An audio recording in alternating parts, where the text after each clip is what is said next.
What is up, basketball fans? Welcome to another live edition of the NBA Outlet. I'm your host, Nick Fay. With me, as always, Kory Waldron, regular guest on the show, Jorge Cantu. What's up, fellas? I guess I'll talk to be first. back. Whoever wants to take it. I'm super excited to be back. I was really looking forward to hop on another live edition of the NBA Outlet because it seems like these live ones that we do every now and then get a bit more interesting. Yeah, of course we're coming off of 2 Game 7s, which what gets better than that? That's my kind of Sunday. Mother's Day, 2 Game 7s, Game of Thrones for those Game of Thrones fans. Obviously, Jorge's not a Game of Thrones fan, so he didn't get the full experience of yesterday. But you had to do me like that, really? A lot of heartbreak. They didn't need to know that. Set the tone for the show. And happy Mother's Day. Obviously, a day late to all the mothers out there. Appreciate them on multiple levels. But like Kory mentioned, Game 7s were amazing. Now we're going to talk Eastern Conference, Western Conference Finals. And quick reminder, we dropped merch last week. You can find it on otgbasketball.com. Hit the shop tab. Good to go. I know a couple of us have gotten our tees today, so really looking forward to that. And you can check out the show, iTunes, Blog Talk Radio, otgbasketball.com, Google Play, Dash Radio, and YouTube. But let's get right into it. Kawhi Leonard knocked down a shot yesterday that clinched the series for the Toronto Raptors over Joel Embiid, hit pretty much every part of the rim and went down. What was your reaction to that shot by Kawhi, who has had a monster postseason? Go ahead, Jorge. Go ahead. No, you go. It's you first. Yeah, so I was watching the game while I was talking with some friends through the PS4 game chat or the party chat, whatever. And I was like, okay, I'm not playing any more 2K. I'm watching the last quarter, like, because I was watching it on the side while I was playing, but I'm like, nah, I need to watch this. So I was watching, and then I screamed so loud, and people was like, yo, what happened? And I'm like, Kawhi just made this, and it was just crazy watching the shot of the people outside the arena jumping and celebrating. It was insane. The city of Toronto deserved that.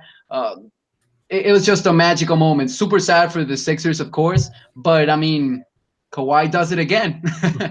I mean, Kawhi carried that Toronto Raptors team yesterday to that victory. Obviously, Game 7's had this reputation where teams just forget how to shoot. There's a lot of nerves that come with Game 7s. It feels like it's one of those gritty type of games. You're really battling it out. I mean, 92-90 was the final in this game. Siakam looked a little bit hurt, but Kawhi, shooting the ball, 39 times for 41 points. Only had 2 threes in the game. A couple of them were really big late. And, of course, he hit that game winner where seeing it from the side angle, doesn't even look like the bounces should have bounced the way they went for it to fall. But he got it done, and obviously we got to see the most emotion I've ever seen from Kawhi Leonard on a basketball court. Yeah, that was awesome, getting to see Kawhi's reaction. And obviously it was a big series, a big game for him. He really dominated, and it was an excellent game, down to the wire, possession to possession, easily could have saw overtime. And like you said, Kory, the way it bounced, it was just improbable the way it kind of went down for them. And then the reaction, and just everybody had the same reaction, even watching her in the stands. Is like, you watch the ball, it's like, yo, this is actually going to go in, because like it kept bouncing, and you're like, okay, and then boom. And then to see him react that way, a player that we never really see with that type of emotion, was awesome. And then obviously, like, I kind of enjoy it, like the emotion of the other team being like so upset. And then it was interesting to see Joel Embiid, known as the #1 trash talker in the NBA, extremely emotional afterwards. Yeah, I mean, I don't know, Jorge, go ahead.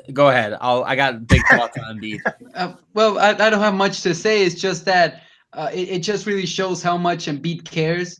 And you could see people doing all types of jokes on Twitter about, you're not talking that much trash now, right? But I think he's just a really, just an emotional guy, and somebody who really puts his heart out. He does everything that he gives it everything every time he's on the court. So it was sad to see things unfold the way they did, especially after having another really good series. Of course, we know he was hurt and he had the flu and everything, so he kind of struggled a bit by himself too. But I mean, that's just how things go, and I'm sure he will be back and he'll have his moments for years to come in the NBA playoffs. But for now, it just shows how there's real emotion in players, even more so in some than others. Like, there's a super big contrast between Kawhi and Embiid in the way they show emotion when they're in a game. And I mean, I couldn't expect anything else from that. Yeah, I mean, obviously, when you lose, you get upset. And I think the Sixers had obviously a prime opportunity to win this game. They only lost by 2. It was obviously sloppy on their part. Embiid looked hobbled. He just played a lot of minutes too. Brett Brown, if his job was really on the line, he was about to get fired. He let it all out there by just throwing Embiid out there for pretty much the entire game. But it was a team that just struggled offensively, but you love to see that, I think, from your leader, your young star, that he cared so much, them losing.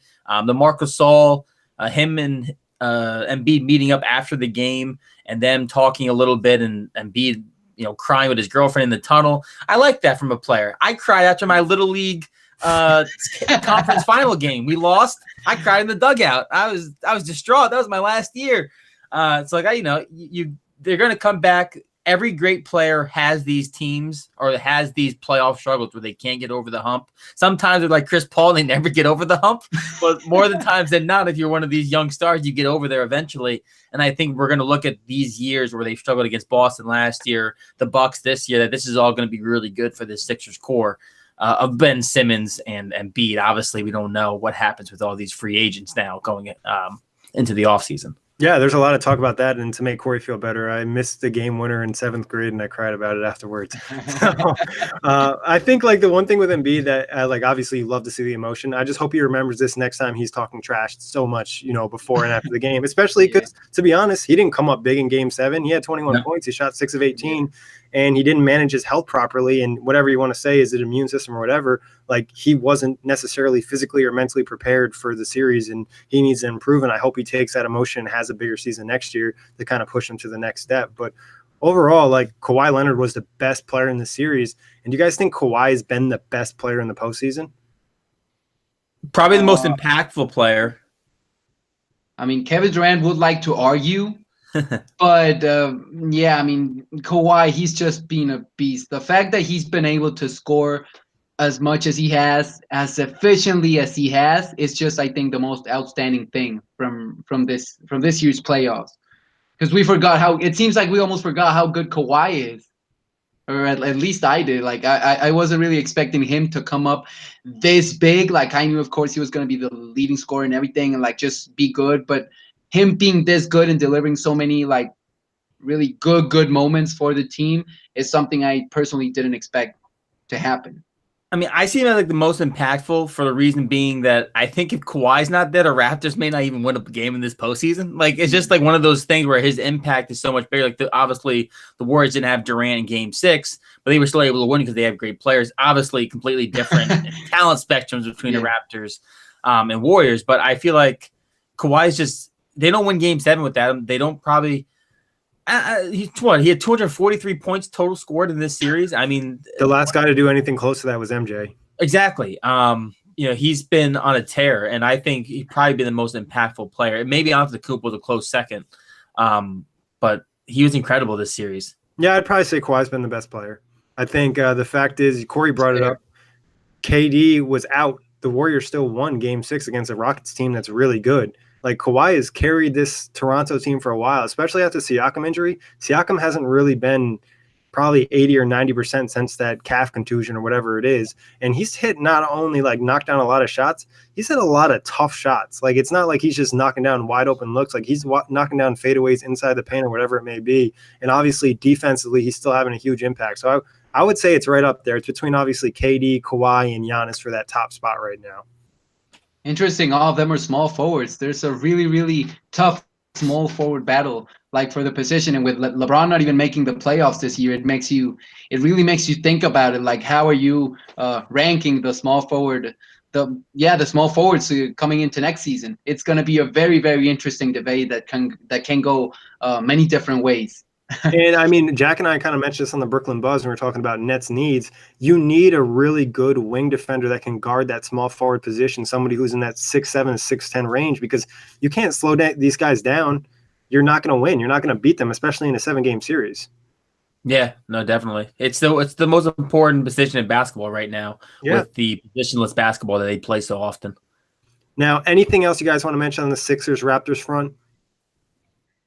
I have a question for you. Mm-hmm. Well, it's kind of in between a question and a comment, but I think we saw him going back to Joel Embiid showing a lot of emotion. We saw him crying, but it's not like he just shared like a tear here and there. Like he was very into the crying, like very, very emotional. Crying. Yeah, to put it some way. It would But look like people come out of Avengers Endgame. Oh wait, Jorge didn't see that either. yeah, you keep banging me. So, do you think that the reason that it was that bad is because of the way it ended? Because I think that probably if whatever they go to overtime and the Sixers just lose or whatever, they miss some shots late in the end and they lose in regulation, I don't think it would have been that bad. But the fact that he did everything he could, he chased Kawhi onto the corner, he put his hand in there, almost blocked it, like it was perfect defense, and Kawhi was falling out of bounds and everything, and he still made that. Like, how frustrating should that be? Do you think that the crime would be a little bit, less evident if they had lost in any other way? Well, yeah, if you lose by 7 or 6 hypothetically in overtime, it's a little bit different than losing at the buzzer to a bounce arounder into the hoop for the loss. I think it's a different amount of impact of emotion because obviously the Kawhi shot's a dagger, whereas if you lose in overtime, at least maybe it's by 5 or 6, you're kind of bracing yourself for the loss instead of being hit with the wave of emotion. Yeah, I think I think he would have been upset regardless. I think it was more dramatic because of the way it went down. Like Kory's, like if you're getting blown out by 20, you're prepared at this for the beginning of the fourth quarter all the way on. Like you're reacting to a ton of emotion in the matter of seconds. And maybe in his mind, he thought they were a lock to win. There was no way they were going to lose. And that upset him because it felt like it was such a lock and it didn't end up being that way. So I think he was going to be emotional regardless, though.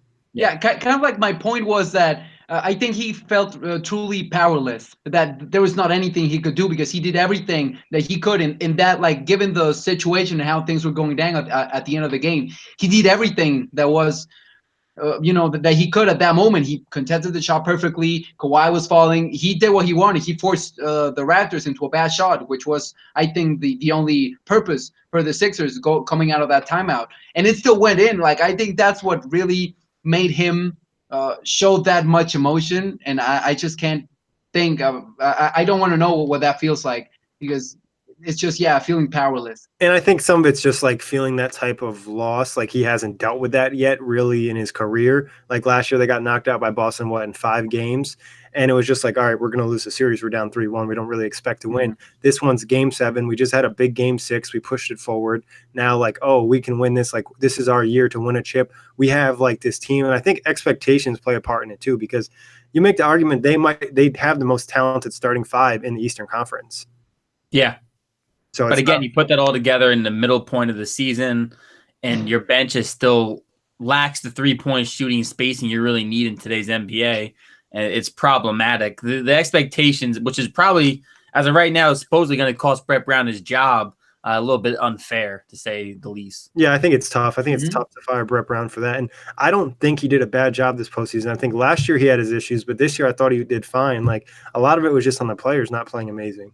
Yeah, especially in this series against Toronto. I didn't feel like Brett Brown got majorly outcoached. I felt like he outcoached Nick Nurse a couple of times, to be honest. Yeah, but you look at the 3-point shooting and then just these guys not having a ton of chemistry. It's a weird fit of players between Ben Simmons not being able to shoot and then having J.J. Redick and Tobias Harris being your vocal points from 3. You hear that, Jack Manuel? I said vocal point the correct way. Oh, no, focal. It's focal. I said vocal anyway. Shit. All right. Well, moving on from Toronto and Philadelphia to Denver and Portland. And Portland came up on top. And I'm not going to lie, I was surprised, especially after Denver won Game 4 after bouncing back from that quadruple overtime loss. To lose this series at home in Game 7 when you were up 17 at one point, I think this was a really bad loss for the Nuggets. Obviously, they're still a young team. They're going to have plenty of years, but I was definitely surprised by it. Definitely. Yeah, it was a huge comeback by Damian Lillard and CJ McCollum. And, of course, like the Blazers overall, because getting swept by the New Orleans Pelicans last year was like huge. Like hugely, it damaged the reputation way too much. And, people were trashing Lillard, myself included, McCollum. I was trashing him too. I'm not a big fan of that pair, but I definitely respect them much more. Both as a duo and as individual players, just for the fact that Lillard has become such a good leader. He might be one of the best leaders in the NBA, if not the best locker room leader in the NBA right now. And I mean, CJ came up big when Dame wasn't hitting his shots once again. Dame was okay with it. Like, I think the fact that Dame was able to leave that last shot to CJ and like admit that he was having a good night and it's his night, he gets out of the way. That's huge, and it just shows how much how these guys are really working as a team, and that's what's helped them advance to the Western Conference Finals, which is a completely unexpected outcome, if you ask me. Just want to say for the record, 3 for 4 in the second round predictions. I picked Blazers in 7. Just want to say that I got 3 out of 4. And I did pick the Raptors just in 6. But, I mean, honestly, in that first quarter to that most of the second quarter, it felt like Denver was going to win this game.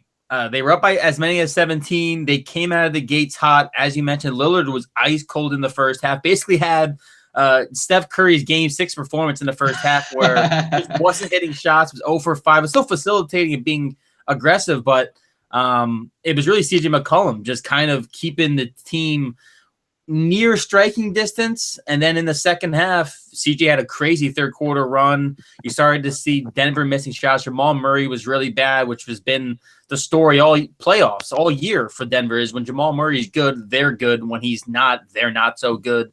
They didn't run a lot of sets with Jokic being the point guard or the point center for them. He only had 2 assists, which only happened they're 2-0 lifetime when he's had less than 2 assists in a game. That's only happened twice in his career in the last 3 years. I had somebody tweet this at me.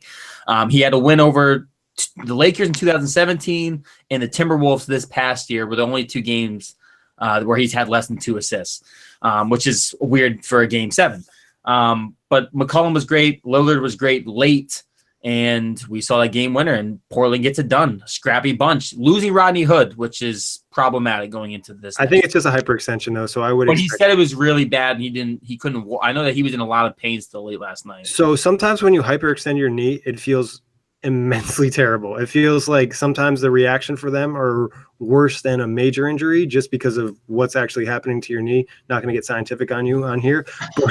Break it down.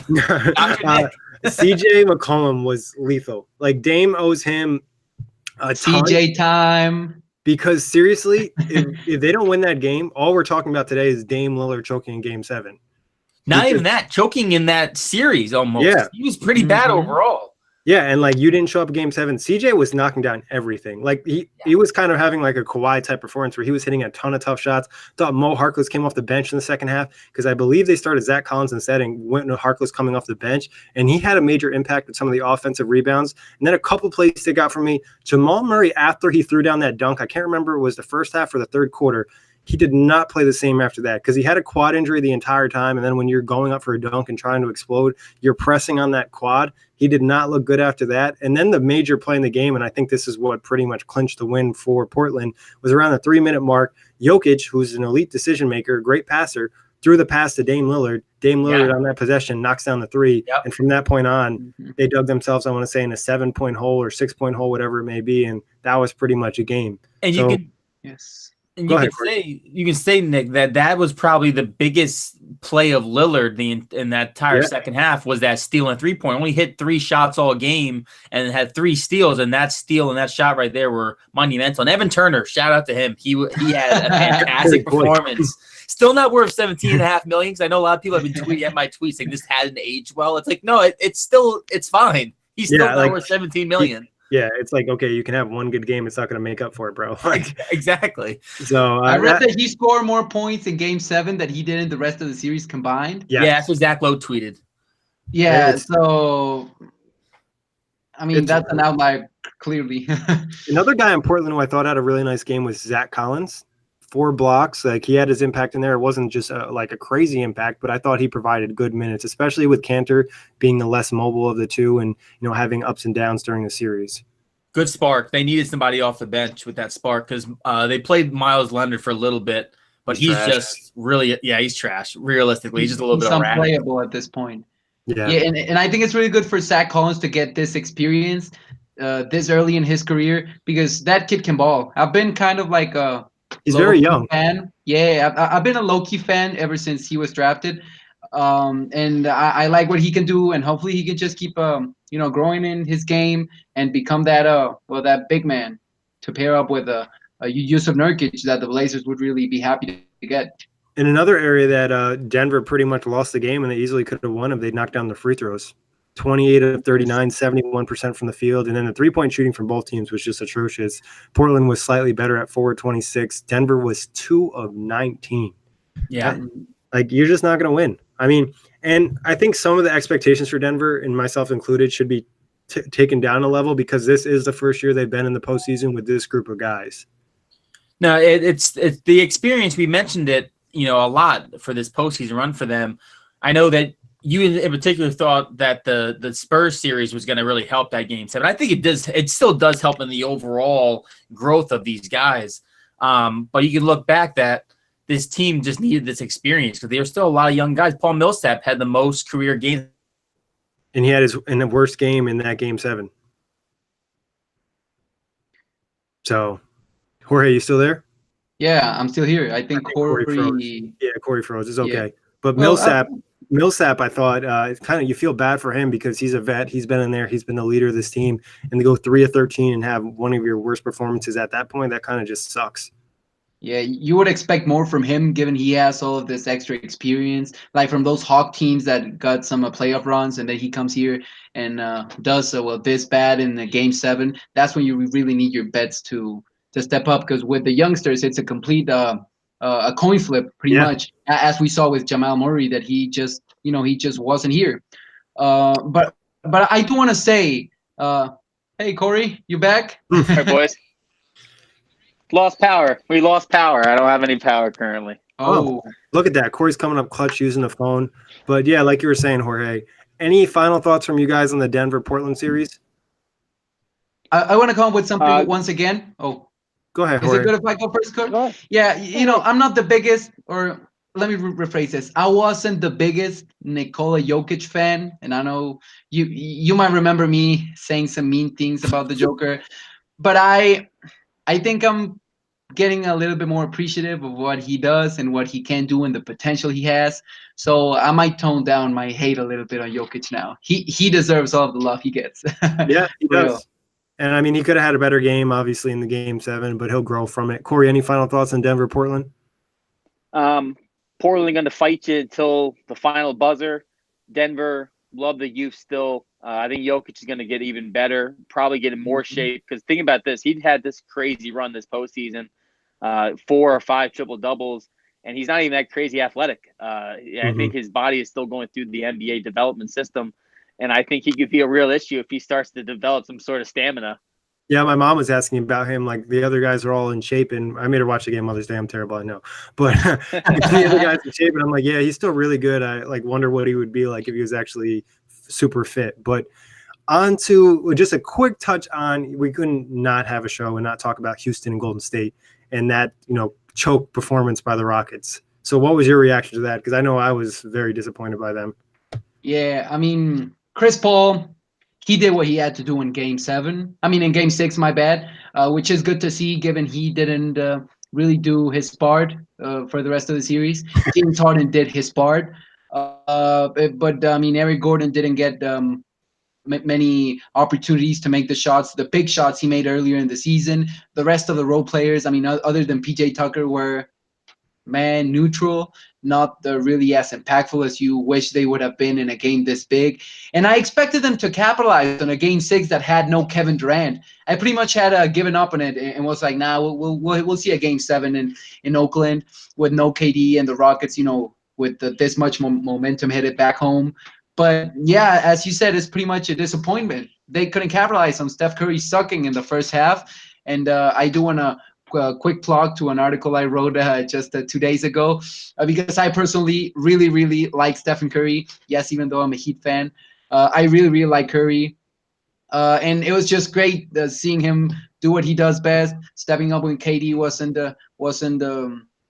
well, healthy or even available for the game, and after he really sucked in the first half. So major props to Curry and the Warriors. Major props to Klay Thompson for keeping the team afloat while Curry sucked. Major props to Draymond Green for playing defense and being that just do it all guy. Major props to Andre Iguodala for making all those threes. And I mean, the Rockets just could have been better. It's as simple as that. They could have been better and capitalized on the opportunity. Yeah, I mean, you said a lot of big headlines for this game 6. James Harden I thought was pretty damn good. You can make of what you will. There's more star power on the Golden State still. We knew this going into the season, going into the series. It just feels like the Rockets are a star behind even without Durant. And then you had that golden opportunity with Curry having 0 points in the first half where the Warriors were still maintaining. I mean, Draymond Green deserves a lot more credit for the postseason he's been having in general. I think this is probably the best we've seen him look all year, maybe even compared to last postseason. I just feel like he's a lot more impactful. He lost weight going into the playoffs. I think that's had a positive impact. And then Klay, say what you will, Game 6 and Game 7, he showed up when it mattered most. You got big Klay performances, and he was huge. And of course, Curry showed his strength and his will in that second half, having 33 points in that tremendous fourth quarter. The Warriors get it done in 6, and the Rockets have a lot of question marks. I think this game was over after the first half because you had Curry have 0 points, no KD, and the Rockets just didn't play with urgency. Like they could have easily been up 10 or 15 points in that first half and probably won this game, even with Steph going crazy in the second half. But they just failed to capitalize on the opportunity. And like you guys mentioned, James Harden, Chris Paul were good.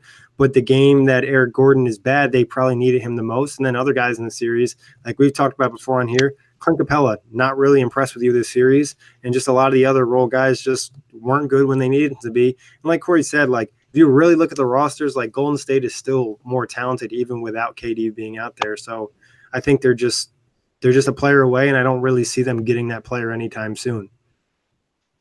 Yeah, you really need your role players at their finest to beat the Warriors.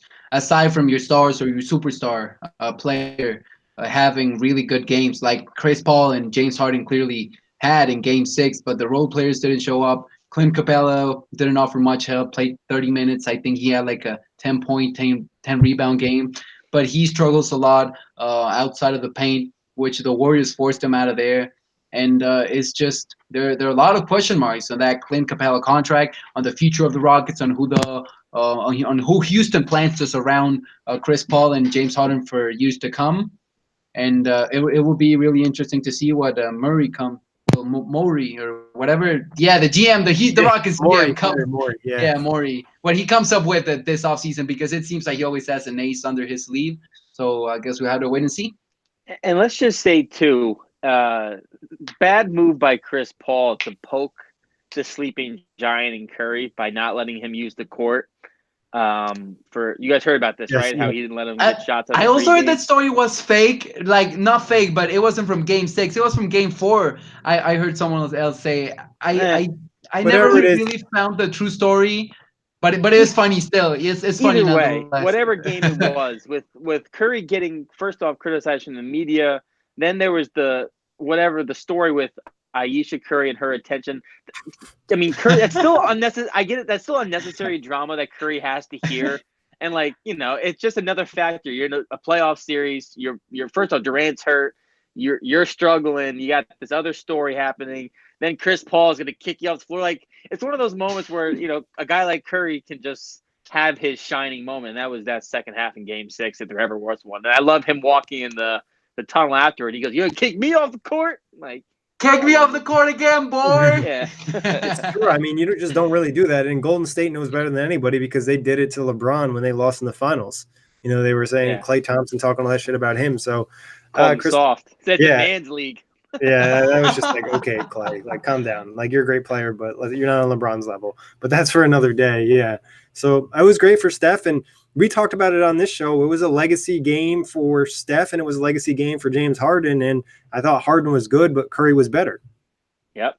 And that's pretty much plain and simple what's going to happen. And even if Curry wasn't good, he still had Klay, who was stepping up pretty big. So, but guys, you ready to get into the conference finals preview?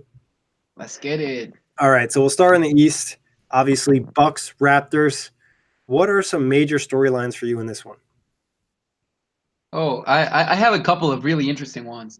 Number one, we'll find out who the true best player in the Eastern Conference is in a matchup between Giannis Antetokounmpo and Kawhi Leonard. Not only the best small forward, but really the best player in the East. Some people had Kyrie Irving in that conversation, but I think it's toned down ever since he went 4 for 18, 4 for whatever, 5 for 21, whatever he went, ugly games. So we will really find out who the best player in the East is. And then we also have the will Kawhi Leonard stay storyline, because if the Raptors are able to impress against the Bucks or even manage to win the series, then Kawhi doesn't really have an argument to lead Toronto on that end. They can give him more money than anyone. They just won the East. And yeah, they're pretty much in a really good position. So if Toronto's impressive in this series, it's pretty much a log that Kawhi Leonard stays. And finally, will the experience from the Raptors' players win out compared to the inexperience from the younger Milwaukee Bucks players? And that's a very interesting point that I think a lot of people are underrating, because you have Marc Gasol, who has gone through countless playoff runs with the Grizzlies. You have Serge Ibaka, who had a deep playoff runs, got to the finals with the Thunder. You have Kyle Lowry, who, as disappointing as he has been, he's been through a lot of playoff battles. Kawhi, no need to mention. Danny Green, a couple of finals with the Heat. It's just a never-ending list of experienced players. Well, the Bucks, we have Eric Bledsoe, who hasn't played that much in the playoffs. Giannis, who is just is this his second or third year in the playoffs? Third year of the playoffs. Yeah, but so little experience. Nikola Mirotic barely made it. So that's a really interesting contrast to have there. I spoke too much, my bad. But those top three, I think those are the top three storylines that you have. What else you got, guys? I mean, the biggest storyline for me is the first point you made. This is the battle for the best player in the East. You know, LeBron's gone, and we've kind of had this season where it's who's the next guy to maybe not run the league, but to run the Eastern Conference. And it's kind of felt like it's been between Kawhi and Antetokounmpo all year. Yeah, you can make the case for Kyrie and Embiid, but I think when it comes to like dominant player performances, it's been Antetokounmpo and Leonard. So we're going to get that matchup, which I love. The matchup I'm also looking at is the fact that these are both two first-year head coaches with their squads, and Nick Nurse and Mike Budenholzer. Oh, yeah. Both of them in the conference finals already in their first year with these squads, with the chance of the NBA finals. How does that play a factor in? How do these coaches keep adjusting to the fact that one's going against Antetokounmpo, the other one's got to match up for Kawhi Leonard? And then for me, I'm looking at another matchup. The storyline matchup is just how does this series play into Kawhi Leonard's future? Yeah. Does losing mean that he definitely leaves, or is getting to the conference finals and putting a good performance against the Bucks enough to keep him to stay? So how does this series play into that? Yeah, I think you guys pretty much nailed it. Obviously, the Kawhi versus Giannis, the free agency impact on both ends, because I don't think it's just Kawhi. I think if you're the Bucks and you lose, now you're like, do I want to get in the luxury tax to bring this team back, because they have Middleton, they have Brogdon, they have Brook Lopez, all free agents. Then also I think it's a lot of secondary stars. You know, we mentioned Kyle Lowry's had his struggles in the past. I thought he was huge in Game 7, especially with a lot of those hustle plays, taking the charges, getting the offensive rebounds that led to extra possessions. So it's like, who can step up in that aspect as well? And obviously, like you guys mentioned, the coaches. So, and I think obviously you're always happy when it's, in my eyes, these are the two best teams in the Eastern Conference actually being in the conference finals. It's not like, no offense to the Portland Trailblazers, they're probably not the second best team in the Western Conference. So it's like we're actually getting the best of the best, and we can feel comfortable whoever the winner is going on to the next round. I always think that's something positive. And that's why I love the NBA, because I love a 7-game series, because usually the best team wins. Yeah. So now we mentioned the big matchups, you know, Giannis versus Kawhi. What are some other low-key matchups for you in the series? You know, Eric Bledsoe, Kyle Lowry, what else? I'm really interested to see what will go down between Brook Lopez and Marc Gasol, who I expect to start at center, even with Serge Ibaka, whatever thing happened. I still expect Gasol to start at center. And it will be really interesting because Brook Lopez has, we saw him in the regular season chilling, standing 30 feet away from the basket and making threes like he was Klay Thompson. So will Brook Lopez continue spacing the floor to try and bring Marc Gasol out of the paint? Will he, just the role that he will play? And on the other end, how good, how do I word this? like the impact Lopez will have on Marc Gasol, who I think has been, a pretty big part of what the Raptors have done this season. But speaking about like the little things that have helped Toronto elevate, besides Kawhi, so it'll just be a very interesting matchup. And of course, the other obvious one you pointed out, Bledsoe and Kyle Lowry, the point guard battle, and hopefully Kyle Lowry could leave his playoff struggles behind and finally turn in an amazing playoff series, because the narrative on his playoff performances is just, I mean, it's accurate. He doesn't really rise up to the occasion, or he hasn't, at least thus far, consistently throughout a series. And hopefully he gets a chance in a very big stage to do it this time. Yeah, all those player matchups I think are spot on. I'm going to go in different directions since you picked those ones. Like first being Brogdon and Danny Green. The reason I'm looking at this is, first off, Danny Green's been having a career year shooting from the field, shooting from three. Obviously, three-point shooting is going to be a big element of this series in general, which we'll talk about probably more. Brogdon coming back from injury. You saw him in one game against the Celtics. How healthy does he get? What kind of defensive impact can he have on limiting Danny Green, and vice versa? I mean, both of those guys play a very similar style of basketball. So I'm looking at that matchup. And then really benches overall. Toronto's bench unit hasn't been that great so far in this playoff run. Serge Ibaka probably has been the most consistent bench player they've had, most productive bench player. And then for the Bucks, that's been one of their strongest assets besides Game 1 against the Celtics. Pat Connaughton's been really good. George Hill obviously has been huge for them, and they've been getting impact from Ersan Ilyasova in stretches. So what does that bench look like going forward? Because I think that could be a big overall factor in who wins this series. Yeah, and if you're, assuming they're going to start Brogdon, that means Mirotic is probably coming off the bench. So now all of a sudden, things are getting really interesting in that matchup. I think it's going to be interesting in terms of matchups, how they decide to defend. Now, does Toronto elect to go with Siakam on Giannis to kind of conserve Kawhi offensively and then put Kawhi and Chris Middleton? And how do the Bucks decide to defend Kawhi? Do they want to put Giannis on Kawhi, take the chance of getting in foul trouble and using a lot of energy, or do they want to go with Chris Middleton? Obviously, they're probably going to switch it up a lot, but that's an interesting matchup. I think Serge Ibaka going against like Nikola Mirotic and Ersan Ilyasova is another thing to keep an eye on. And then Siakam, in terms of like, this isn't really a matchup, but it's like Siakam versus health, because after that calf contusion, he was a different player. You know what I mean? Like the first 3 games of the series, he was really good. Then all of a sudden, he just wasn't the same, and they really need him to be that second star if they're going to beat a team like the Bucks. But what would it be X factors for you guys? I know 3-point shooting is going to be huge because it's just been huge in every single playoff series. But what else is going to be a huge X factor in the series? An X factor for me will be Milwaukee Bucks head coach Mike Budenholzer. He has some playoff experience. Of course, he took the 60-win Hawks to the Eastern Conference Finals in 2015. Got swept by LeBron nonetheless. But still, he has much more playoff experience at the, being the head coach in a team. Nick Nurse is just a first-time head coach, of course, very young. And yeah, even though Kory pointed out, it's the first year with both coaches, in front of their teams. But still, I think that the fact that Mike Budenholzer has quite some more extra playoff experience will play a big part in play calling and just situational decisions. It's going to be something really interesting to monitor. And another kind of a slower point, I'm really interested to see if the Raptors decide to defend the Bucks by staying home on the 3-point shooters most of the times, or clogging the paint most of the times to force Giannis out of there.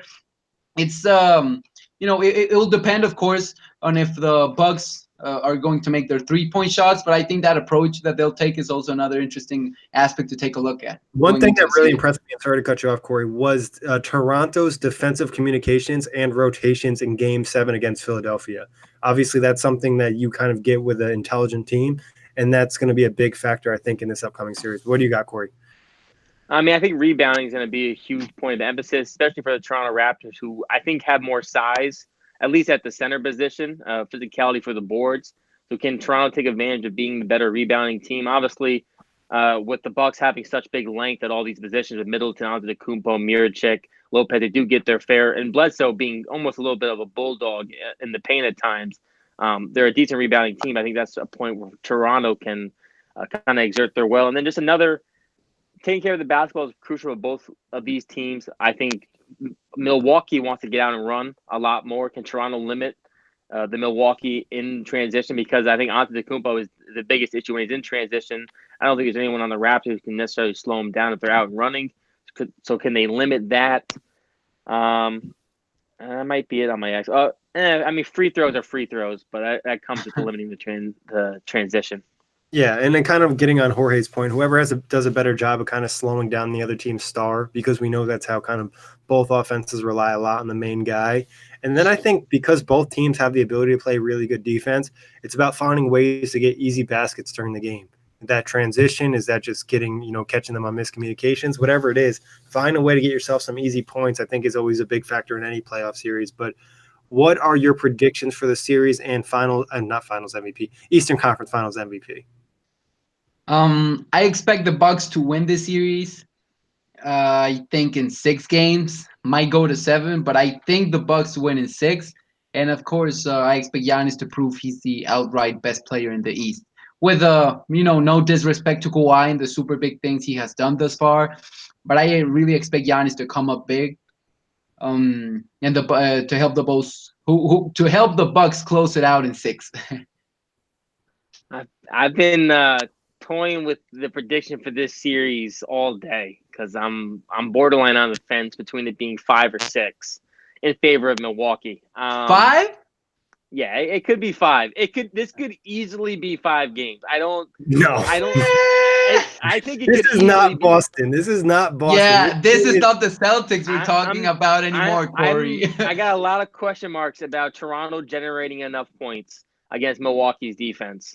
Personally, I could see issues. I'm picking Milwaukee in 6, but I wouldn't be surprised if this went 5. Because aside from Kawhi and Siakam being hurt, I think Siakam's injury is probably the biggest question mark. If Siakam's hurt and not generating a ton of points and you just have Kawhi, I worry about Toronto scoring enough points against that Milwaukee defense. That's fair, I guess. Oh, and then Antetokounmpo would be my MVP. I can't even do the rest of the show. No, I'm just kidding. I'm not worried about Kawhi. I question the guys around him though. I think actually Kyle Lowry. I think Lowry's actually going to have a better series than most people expect. I think there's a different type of swag he's kind of gotten back, and then having Kawhi as the guy he kind of lean on, knowing he can step up. And obviously it's a big series for them pressure wise, but I look back to the Philly series and I think they'll benefit from that series. I thought Fred VanVleet started to play better towards the end of that series, and hopefully he can have impact with them. I also really like some of the stuff that Serge Ibaka has done.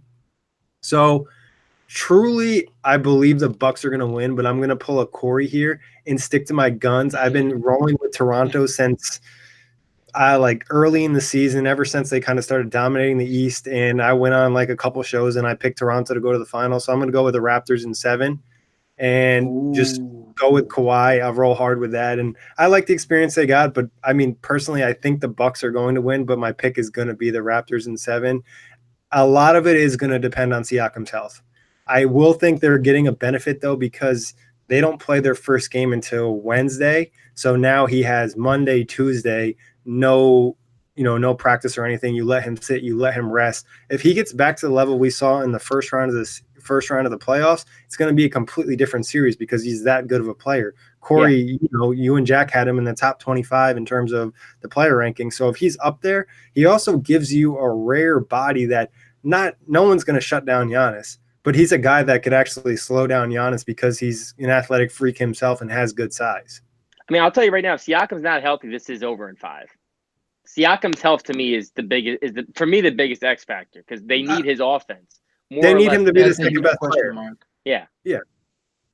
I feel who else could score besides Kawhi if Kyle Lowry decides not to show up again? That's it. I mean, if you have the Danny Green 3-pointers, the Marcus Gasol, whatever mid-range jumpers, but besides that, I mean, they're going to slow down the game, though. I think a lot more against Milwaukee. They're going to play like they did against Game 7 against the Bucks because they don't want to get into some shootout where the Bucks have a ton of 3-point shooting. They want to kind of get this game, play by play, half court type of thing. Yeah. And then, to be honest, if you're getting the Bucks in the half court, their offense isn't the same because Giannis is a little bit easier to slow down when you get him, stationary. Oh yeah. So, I mean, it's going to be interesting, but you guys are right. Siakam is going to be the factor which decides, how big a series this is and, how much work Kawhi has to do or how much work he can't do because they're just going to double team him. Now, to the Western Conference Finals, top storylines, Obviously, Kevin Durant's health, Steph and Clay. What else you got? Well, I got two here. The first one is, can Stephen Curry continue to perform with Kevin Durant out? I think it's going to be something the haters and the naysayers and all these people are going to be on the top of the, just looking all over the series if Curry can, because we've heard people say that Curry and KD feed off of each other, which is which is not a bad thing to say, but with KD out, it's going to be interesting to see if Curry can light it up once again. And also, it sits still Dame time because Lillard didn't have the best of series against the Nuggets as he did against the Thunder in the first round. So if Lillard can come up big and match up Curry's, aggression and intensity scoring wise, is going to be very interesting, and he's going to earn some new fans on the way too. Yeah, so the storylines I'm looking at, obviously, as Nick mentioned, the Durant health is a major storyline. I think DeMarcus Cousins' health is another storyline we can hint to. How is his progression going with the quad? The Splash Brothers, can they maintain this sort of rebirth that they had in Game 5 and Game 6 against the Rockets? Does this continue that makes you feel good about them going forward despite what happens in Kevin Durant this offseason? I think that's something to look forward to in these first couple of games where Durant's already likely out Game 2. He's definitely out Game 1. And then you look at from Portland's perspective, does the Cinderella story continue? You get out of the first round, you're supposed to lose against the Thunder. I don't think a lot of people, if many, picked them to beat the Nuggets last round, round 2, and now you're playing the Golden State Warriors. Obviously, I think winning is outlandish to say that Portland could win this series, but could Portland take 2 games early on in this series with Kevin Durant missing Game 1 and Game 2? Could this be a 6-game series for them? I mean, I think it's possible. I think a storyline, too, would be that Golden State had their kind of Western Conference Finals matchup last round. So do they steamroll through the Blazers, or do they kind of take this series off and not play with the same sense of urgency because they kind of had their Western Conference Finals matchup already? And if I'm Golden State, if I'm Steve Kerr, I'm saying, all right, we need to steamroll them. We need to get KD healthy. The matchup we're going to have in the finals is going to be way harder than the matchup we had last year, regardless if it's Milwaukee or Toronto. The Cavs team last year just wasn't a complete team. So now going up against them, and if KD's not 100%, okay, that's a little bit scary. And obviously a calf injury is something he could re-aggravate. So it could be a possibility of him kind of not being at 100% during the rest of the postseason. And we could get into X factors, we could get into matchups, but at the end of the day, we all know that the Golden State is a superior team even without KD. What would Portland have to do to win this series? I mean, just your faces. Ball out. Like having all the players, they're going to need to make a ton of shots. They're going to need to get the stops. I think it with the personnel they have, it's going to be hard to stop the Warriors. So they will pretty much need to have near perfect nights on the offensive end where they don't miss many shots. Dame is burying these 30-footers. CJ is crazy from the mid-range. And Collins and Aminu and all these guys can give you a little bit candor on the inside. They're really going to need some huge offensive firepower if they plan on beating the Warriors. But I think at the end of the day, it's just going to come down to whether the Golden State Warriors feel that urgency and that if they're locked in, because if they are, they can end the series in 4. If they're not, it can run as long as 6, 7, depending on how lazy they get or how complacent they get. But at the end of the day, it's the Blazers will need to play a truly perfect series to pull this one off. Yeah, I mean, I think what I'm looking at, for Portland, if they want to win this series, it's turnovers. Can they capitalize on Golden State? Obviously, Portland took care of the basketball in Game 7. I think both teams did between Portland and Denver. The Golden State Warriors had a tendency to turn the ball over, to be sloppy, especially this year more so than other years. They obviously they're trying to overshare the basketball at times. They do get lazy, but can they capitalize? Can they create more turnovers? Can they capitalize on the turnovers? Can Lillard and McCollum obviously be the driving force? But I think for turnovers, that's a place for Portland to kind of attack. Yeah, I think they need Dame from the OKC series. They need CJ from the Denver series to both be together, for this game and really step up. So in my eyes, there's not really much they can do. They just take advantage of the missed opportunities from Golden State. And I think Terry Stotts is just going to have to get really creative for a game or two and steal a game schematically, just kind of confuse them or throw them off their game and just hope the other guys. I mean, if I'm going in this series, what I'm doing, especially if KD's not there, I'm not letting Steph and Klay beat me. I don't care if I'm giving up open layups to other guys. I'm not losing to those two players because we've seen it from both guys. They can win you a game by themselves. So you're forcing whoever it may be. Iguodala is going to knock down 5 or 6 threes in a game like he did in game 6, whatever. You're playing the percentages. It happens. You lost. You played to the best way that you can, or Draymond's going to shoot a ton of threes. Don't give up easy layups if you can and shut down Klay and Curry. You just want to make their life extremely difficult. It's really also, we didn't mention some storylines too. Seth versus Steph is going to be a fun little tidbit for the series. I mean, we skipped the matchups. I was planning on saying that thing, but yeah, it's gonna be interesting to. And I would really, really like to see them, like the Blazers being down 3-0, and just fourth quarter, and then both coaches putting in the Currys just for the crowd to have some fun. Yeah, that would be nice, like having a shootout. Let's see who can make more 35-footers or something like that in the fourth quarter. That would be crazy. What are you guys wrong with prediction wise? If you ask me, and I'm trying to be nice to the Blazers, I'm gonna say Warriors in 5, just because I don't think the Warriors will be fully locked in for 4 games. There's gonna be a game where Dame gets hot. That we're at the same time Klay and Steph are not making their shots, and Iguodala and Drake can make them pay. So I feel like Portland does have a chance to take one game if they're super good and the Warriors struggle. But if not, and if KD's eventually back, like for game 3 or something like that at some point in the series, it might as well end in 4, which I wouldn't mind. And I think the Warriors really want this to end as soon as possible because of the really tough opponent they'll have in the finals, so they can get if they ended in 4, I think I checked it, and they have some 9 or 10 days of rest before the finals, like before June. So the Warriors really want that with KD injured and having Steph and Klay play with fresh legs, so they want to end it as soon as possible. Warriors in 5. Yep. I think they get one game. I think they either get game 2 or game 3 if I had to guess. I could even see them winning game 1 because I feel like game 1 could be like a sneaky win just because there's no Kevin Durant. The Warriors, maybe they do come in a little bit, I don't know, less urgent. Lazy. Honestly, lazy. The Blazers come in off 2 monumental wins, I think, especially in just Blazers history in general, the recent decade or so. So I could see them winning one game, but I think more or less I need to see the Warriors winning 5 just so I can feel kind of confident about them winning the back-to-back titles, because I think if this goes 6, I don't know if I'll be able to pick them in the finals against a team like Denver or Toronto.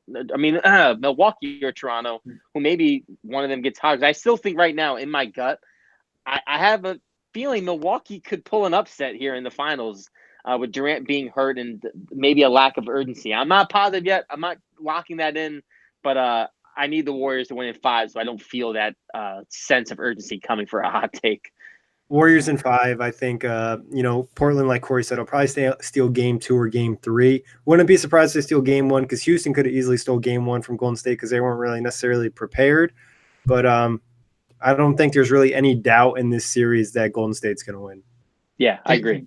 Did you see that tweet that says something along the lines of, actually, if Dame can play like he did in the first round and CJ can play like he did in the last round, and this thing happens and this thing happens, the Warriors might actually win in 4. That's how I think it's going to end up at the end of the day. It was so funny when I first read it. That's funny. That is good.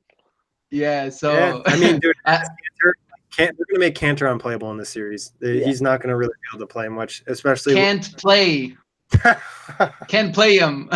My bad. You're savage. All right, guys, that wraps it up. As always, thank everybody for checking us out. Check out otgbasketball.com and hit up some OTG t-shirts. Check us out iTunes, Blog Talk Radio, Google Play, Dash Radio, and YouTube. Peace out, knuckleheads. I'll see y'all later. Thanks for playing.